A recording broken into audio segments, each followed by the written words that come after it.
اعوذ باللہ من الشیطان الرجیم، بسم اللہ الرحمن الرحیم۔ السلام علیکم ناظرین، پروگرام سلمان کے مہمان میں آپ کا میزبان سلمان اکبر حاضر خدمت ہے۔ اور آج کے جو ہمارے اسپیشل گیسٹ ہیں وہ کسی تعارف کے محتاج نہیں۔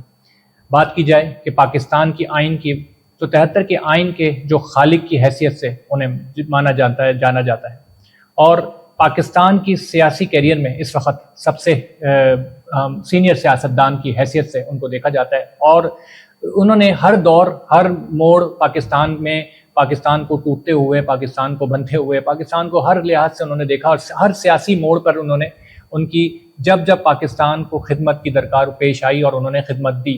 اور اس وقت ہماری خوش نصیبی ہے کہ آل پاکستان مسلم لیگ پاکستان کے چیئرمین جناب احمد رضا قصوری صاحب جو ہمارے درمیان موجود ہیں، اور ہم ان کے انتہائی شکر گزار ہیں۔ سر بہت شکریہ، تھینک یو ویری مچ رضو صاحب کہ آپ نے اپنا قیمتی وقت نکالا۔ God bless you. اور ماشاءاللہ آپ کی سیاست کے بارے میں مطلب ہمارے پاس تو یہ نہیں کہ اب اس وقت میں نے جس طرح بتایا کہ آپ کے 73 کے آئین کے حوالے سے بات کی جائے تو خالق ہیں آپ آئین کے، اور آپ نے ہر سیاسی پارٹی میں دیکھا، اور کس طرح پاکستان کی ہسٹری کے بارے میں اگر بات کی جائے تو پاکستان کی ہسٹری آپ سے بہتر اس دور میں ابھی کسی کے پاس نہ ہے اور نہ کوئی بتا سکتا ہے۔ تو ہمارے لیے بڑی خوش نصیبی ہے کہ آپ ہمارے پروگرام میں شریک ہو رہے ہیں، شرکت کر رہے ہیں اور ہمارے اسٹوڈیو میں تشریف لائیں۔ سر سب سے پہلے تو میں آغاز کروں گا پروگرام کا، کیونکہ دیکھنے والے ناظرین ہمارے وہ دیکھنا چاہیں گے کہ آپ کے لائف اسٹائل کے حوالے سے تھوڑا سا آپ بتائیں کہ بچپن کہاں پیدا ہوئے، کہاں گزرا، بہن بھائی کتنے ہیں، تھوڑا سا پڑھائی تعلیم کہاں سے حاصل کی، اس حوالے سے سر۔ ہاں، میری جو جنم بھومی ہے وہ ہے قصور۔ اچھا، ٹھیک۔ مائی فور فادرز جو تھے they were rulers of Qasur for over 200 years during Mughal period. We are basically Afghan. ٹھیک۔ We came from Kandahar. So we then settled down in Qasur. تو قصور میری پیدائش ہے، and my father was a very prominent man of the district. He was honorary first class magistrate with section 30 powers. مطلب کہ وہیں کے وہ رئیس اعظم ہیں اس شہر کے، اس ضلع کے، اور وہیں ان کو 7 سال باندھنے کے سے آ رہے ہیں، نہ آپ کی پوسٹنگ ہونی ہے نہ ٹرانسفر ہونی چاہیے، سارا ضلع شکایت لے کے چلا جائے، because he was an honorary, he was not charge a پینی from the government. تو ہمارے گھر میں کورٹ روم بھی ہے ہماری حویلی میں پرانی، اور اپنا بار روم بھی، گاؤں میں ہمارے جیل، جب والد صاحب وہاں گاؤں میں پیسہ سناتے تو رات وہاں جیل میں رکھتے، اگلے دن ٹرانسفر ہوتا قصور میں۔ اسی طرح میرے دادا بھی آنریری فرسٹ کلاس میجسٹریٹ تھے۔ تو we come from a feudal background, لیکن میری والدہ جو تھیں وہ ایک سیاسی گھرانے سے تعلق رکھتی تھی۔ پہلے تو میں آپ کو بتاؤں کہ میری والدہ کے جو نکاح کے گواہ ہیں وہ مولانا محمد علی جوہر ہیں۔ اچھا، اب آپ اندازہ لگا لیجیے کہ جس خاتون کے نکاح کا گواہ اتنی بڑی شخصیت، پاکستان کے نامی گرامی شخصیت، اور پاکستان کے بننے میں بڑا کردار، محمد علی جوہر ہوں، بالکل کردار ہے بننے، اور ان کے ماموں اور سگے ماموں اور میرے نانا نواب محمد اسماعیل خان تھے، who was number 2 man after Quaid Azam in All India Muslim League.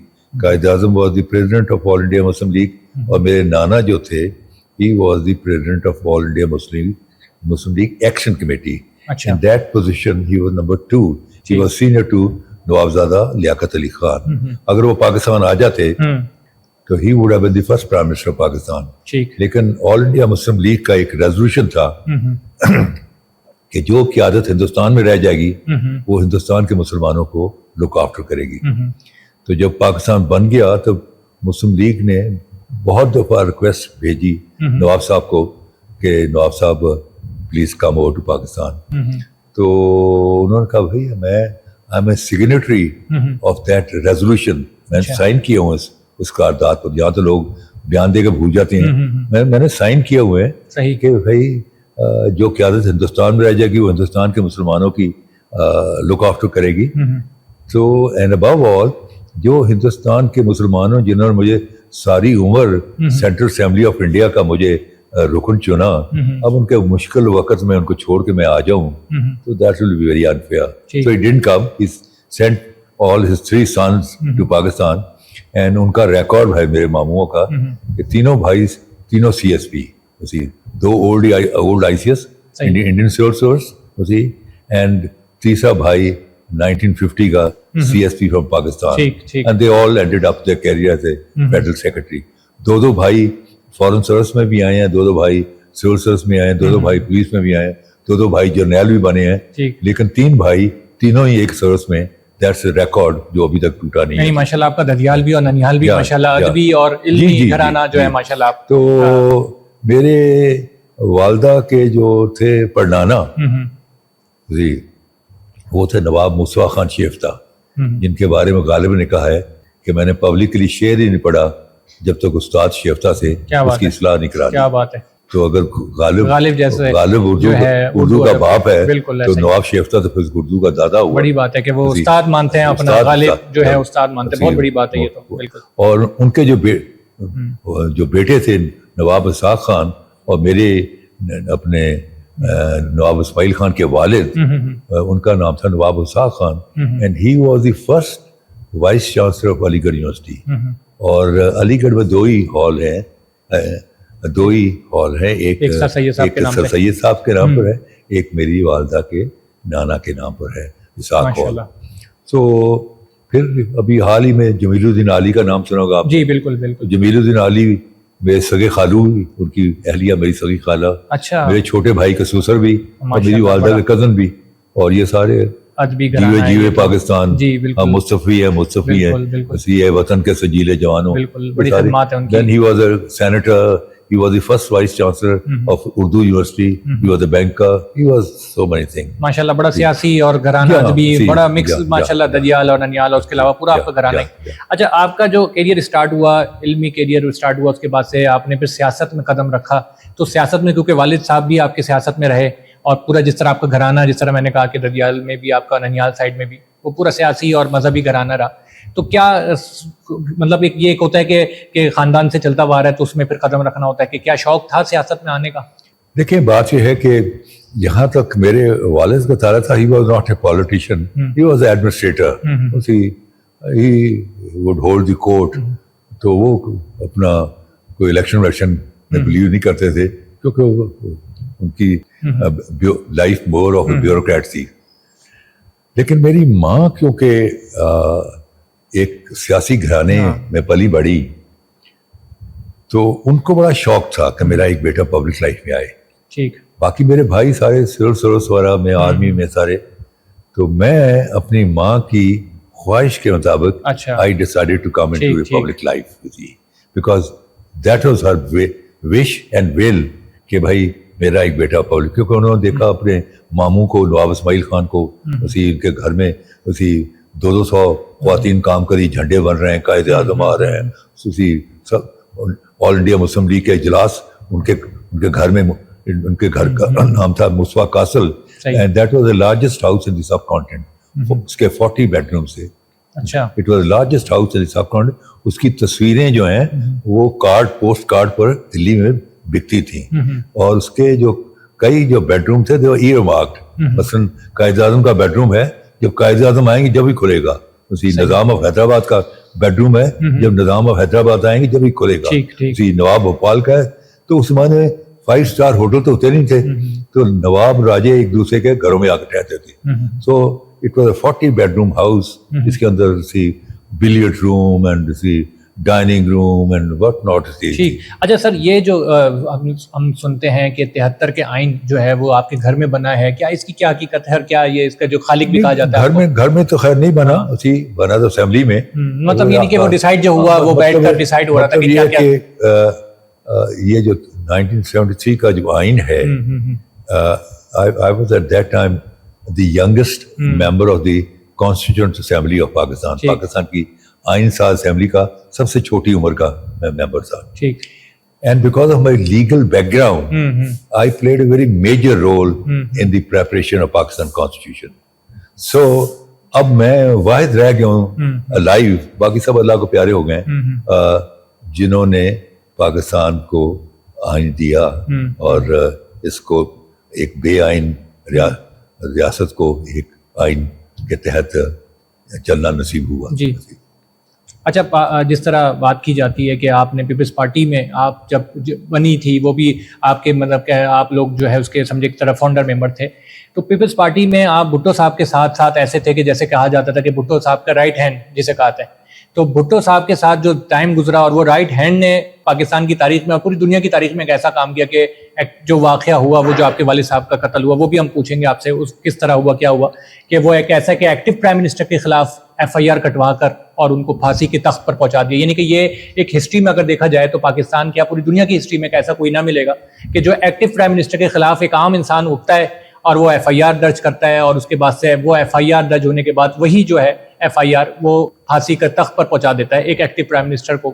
تو وہ کیا کس طرح ہوا، وہ تھوڑا سا ہمارے ناظرین کو. میں ایک بات کلیئر کرنا چاہوں گا. میں نے پیپل جو ہیں وہ یہ شاید تصور کرتے ہوں گے کہ شاید میں نے کوئی بھٹو سے کوئی چیز مانگی اور اس نے مجھے دی نہیں اور میں خفا ہو کے اس کے خلاف ہو گئے. نہیں، یہ نہیں. بھٹو نے مجھے سب کچھ دیا ہوا تھا. میں at the age of 28 I was a member of the Central Committee of People Party. At the age of 30 I was an elected member of the Constituent Assembly of Pakistan. Pakistan کی آئین ساز اسمبلی کا elected member تھا. At the age of 31 I was given the highest award of the People Party, نشان People Party, in PIDC Hall, Clifton, Karachi میں, جو بھٹو نے ایک بہت بڑی کنونشن میں 5 آدمیوں کو دیا. ایک اس نے اپنے آپ کو دیا, دوسرا اس نے میر رسول بخش تالپور کو دیا, جو بعد میں گورنر سندھ بنے. یعنی کہ پیپلز پارٹی کے آپ بہت ہی سینئر قیادت میں تھے. تیسرا اس نے دیا حیات محمد شیرپا کو, چوتھا معراج محمد خان, پانچواں اس نے مجھے دیا.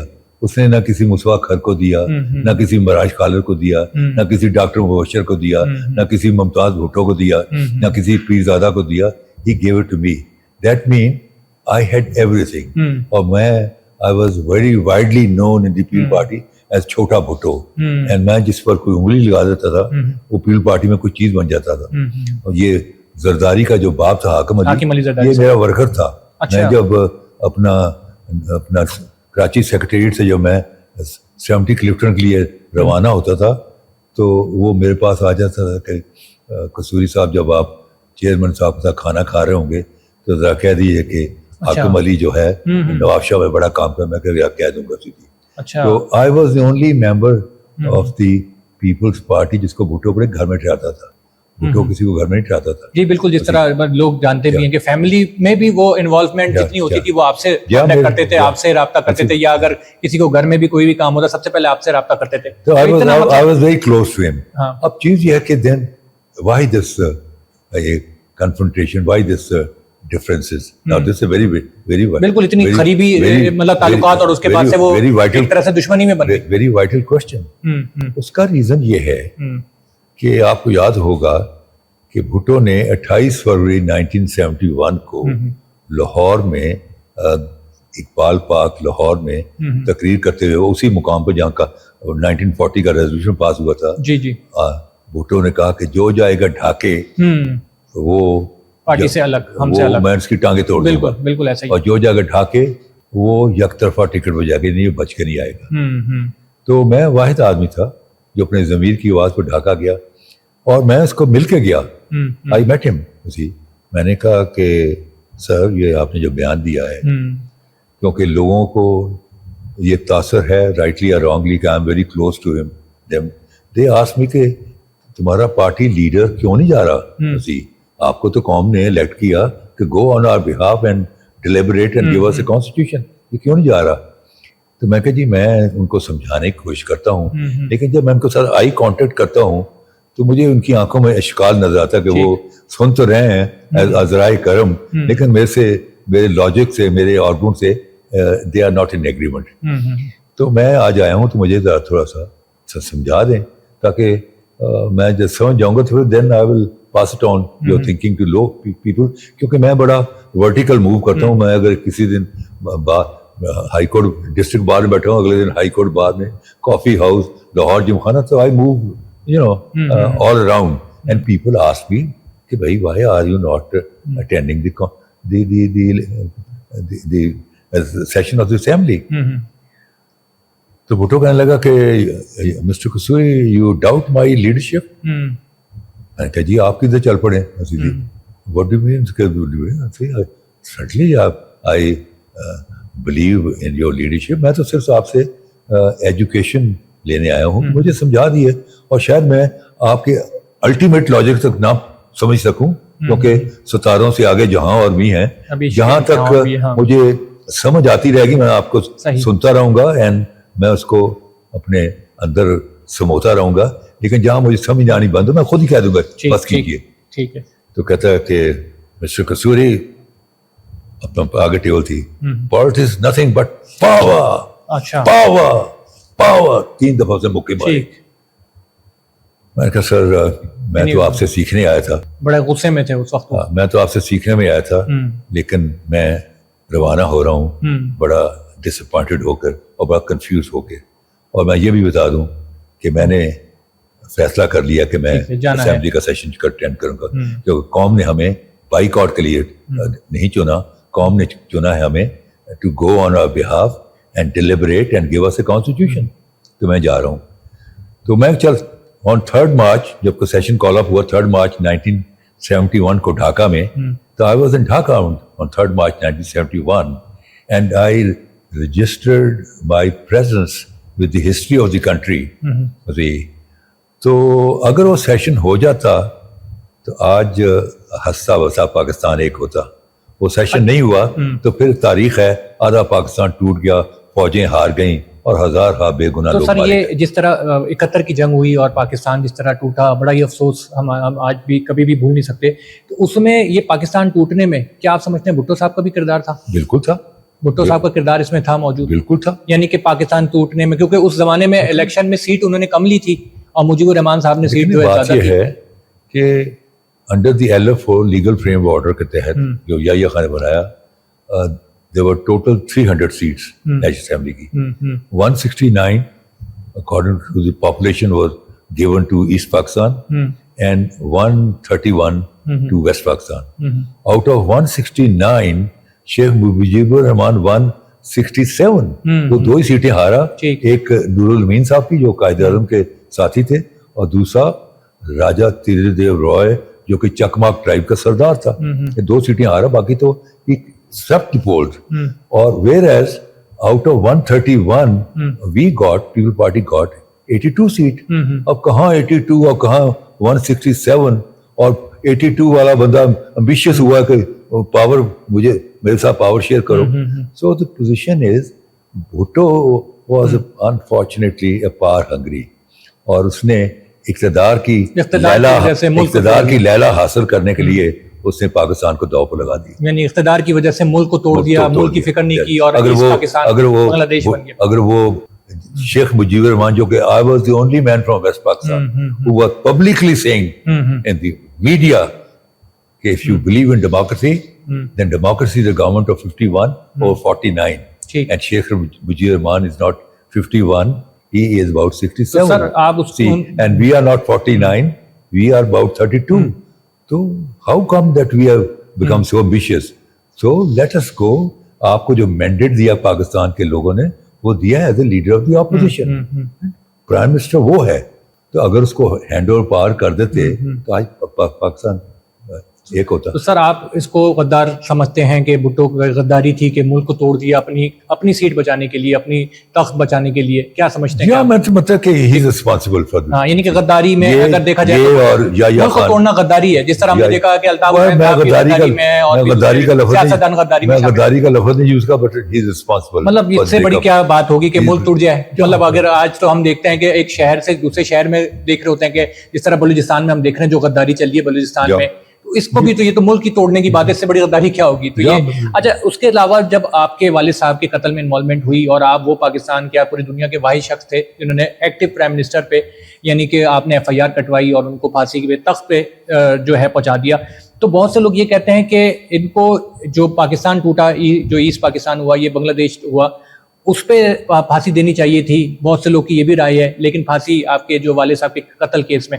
تو آپ کیا سمجھتے ہیں کہ قتل ایک کرنے کے باوجود ایک قاتل کو, جس کو پاکستان نے ڈکلیئر کیا ہے, پاکستان کے قانون نے ایک قاتل ڈکلیئر کر دیا, ایک آدمی کو پھانسی دے دی, تو اس کا مطلب ہے وہ قتل کی وجہ سے, قتل کی بنیاد پر. تو آپ سمجھتے ہیں کہ یہ پاکستان جو پیپلز پارٹی ہے وہ اس کے بعد سے بھی چل رہی ہے, تو وہ ایک طرح سے اللیگل ہی چل رہی ہے؟ آپ کیا سمجھتے ہیں کہ اس کے بعد ایکشن لیا آپ نے؟ دیکھیں, بات یہ ہے کہ جہاں تک بھٹو کی سزا کا تعلق ہے, وہ اس کو سزا جو ملی ہے وہ پاکستان کے توڑنے پر نہیں ملی. آئی ہوپ, اور میری خواہش بھی یہ تھی کہ وہ اس کو سزا ملتی پاکستان کے توڑنے پر. It was very very simple case, it could have been proved, but میں نے تو ایف آئی آر اس لیے کی تھی, کوئی صرف ریکارڈ کرانے کے لیے اتنی کی تھی. میں نے تو, میرے باپ کا شہید ہوا تھا, I carried the dead body of my father as an M N A, اپنے کندھوں کے اوپر خون میں لت پت باڈی کو میں نے کیا. میں نے اس ملک کے لیے اپنا باپ تو قربان کر دیا اس ملک کی بقا سے, ورنہ تو بھائی تو بھٹو کے ساتھ بڑی دوستی تھی. اور میں تو بھٹو کے بعد اس ملک کا پرائم منسٹر بھی ہوتا, میں پریزیڈنٹ بھی تھا, I would have done anything. اگر آپ ساتھ دیتے تو آپ تو سردار فاروق لغاری when I was MNA, he was a junior deputy secretary in west Pakistan government in Lahore and I was member parliament. بالکل, جب آپ اتنے قریبی دوستی تھی, اتنی قریبی تھے تو اس کے گھر میں ٹھہرتا تھا, یہ کرتا تھا. تو اب تو لیکن میں نے پاکستان کو اہمیت دی اور پاکستان کے لیے میں کھڑا ہو گیا, اور میں نے دوستی کو بھی اگنور کیا اور سب پارٹی کی لائلٹی کو بھی کنسیڈر. ایک میں بڑا انٹرسٹنگ سناؤں قصہ, that will interest your on لوکرز.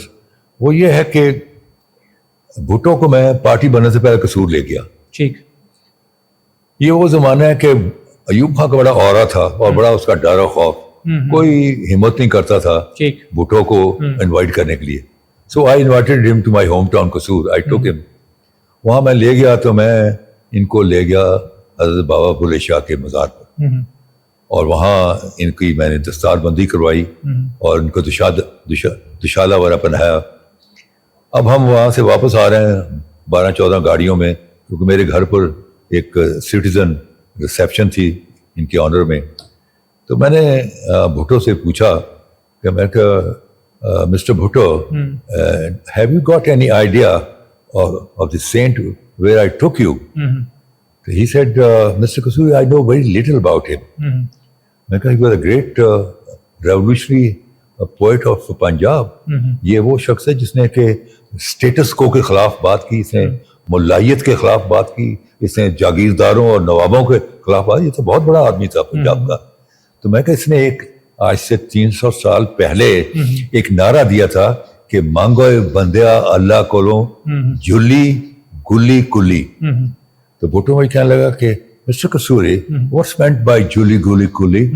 I said جلی از کپڑا, گلی از روٹی اینڈ کلی از مکان. اچھا, یہ یعنی کہ یہ نعرہ جو روٹی کا رہا, یہ بلے شاہ کا قصور سے اس نے پک کیا. میرے کہنا کہ دس از ویری پاورفل سلوگن. میں کہتا that's why I have narrated you. یعنی روٹی کپڑا مکان ہے, بالکل سلوگن اتنا بڑا پاورفل, اسی میں ووٹ ملے. بالکل آج تک وہی روٹی کپڑا مکان ہی چل رہا ہے. میں کہا yes it's very powerful slogan. کہتے why can't we put make it a part of our manifesto. میں کہا گو ہیڈ, اس لیے میں نے آپ کو سنایا یہ تھی. تو میں آئی تھاٹ کا یہ بڑا امپورٹنٹ آپ نے جو جملہ بتایا کہ یہ اسی پہ پارٹی کا جو ہے نا سلوگن ہے جو روٹی کپڑا مکان, یہ بلے شاہ صاحب کا. اچھا, دوسری بات یہ ہے کہ آپ نے جس طرح ہم نے کہا دیکھا کہ یہ بھٹو صاحب کے آگے ابھی بھی ایک قتل کا مقدمہ اور قتل ہوا, اور یہ ایک سمجھے ایک قاتل کی حیثیت سے بھٹو صاحب کو پاکستان کا آئین قانون کے مطابق جانا جاتا ہے. تو آپ کیا سمجھتے ہیں کہ ان کے نام کے آگے ابھی بھی شہید ذوالفقار علی بھٹو لکھا جاتا ہے, مختلف پاکستان کے اسکولس ہیں, کالج ہیں, پارک ہے, تو کیا سمجھتے ہیں کہ یہ قانون جو ہے وہ اس کو اتنی ایسی اجازت دیتا ہے کہ لکھے کہ کوئی قاتل اگر ہے ایسے تو کوئی بھی پھانسی کے تخت پہ جا رہا ہے تو اس کے بعد سے وہ اپنے آپ کو شہید کرایا جائے گا, تو کیا سمجھتے ہیں یہ صحیح ہے؟ میں نے تو ایک دفعہ پبلکلی کہا تھا, میں نے کہا بھائی اگر اتنا شوق ہے شہید کہنے کا تو ایک لا ہی بنا دو کہ آج کے بعد جس کو پھانسی لگا کرے گی وہ شہید ہوا کرے گا. اچھا, پھر اس کے بعد سر آپ نے پی ایم ایل جوائن کی, آل پاکستان مسلم لیگ, اور پھر مشرف صاحب کے ساتھ بھی آپ نے, اور مشرف صاحب کے ساتھ بالکل آخری وقت تک انہوں نے ساتھ دیا, آپ نے ان کا مقدمہ لڑا, ان کو بہت ہر طرف سے سیو کیا. اب آپ آل پاکستان مسلم لیگ کے سربراہ بھی ہیں. مشرف صاحب کے جانے کے بعد ان کی پارٹی کو آپ دیکھ رہے ہیں کہ ان کے اولاد جو ہے, ان کا بیٹا بلال مشرف جو ہے وہ نہیں دیکھ رہا. تو آپ نے جو پارٹی ہے, بہت سے لوگ کہتے ہیں کہ یہ پارٹی آپ نے اجازت کے تحت ان سے لی ہے یا آپ نے اس کو فیملی نے اجازت دی ہے؟ ٹھیک ہے, you are the most appropriate person. جی, یہ بھٹو کی جنرل مشرف کی لیگیسی, اس کی جنرل مشرف کی لیگیسی ہے, اس کو آپ ہی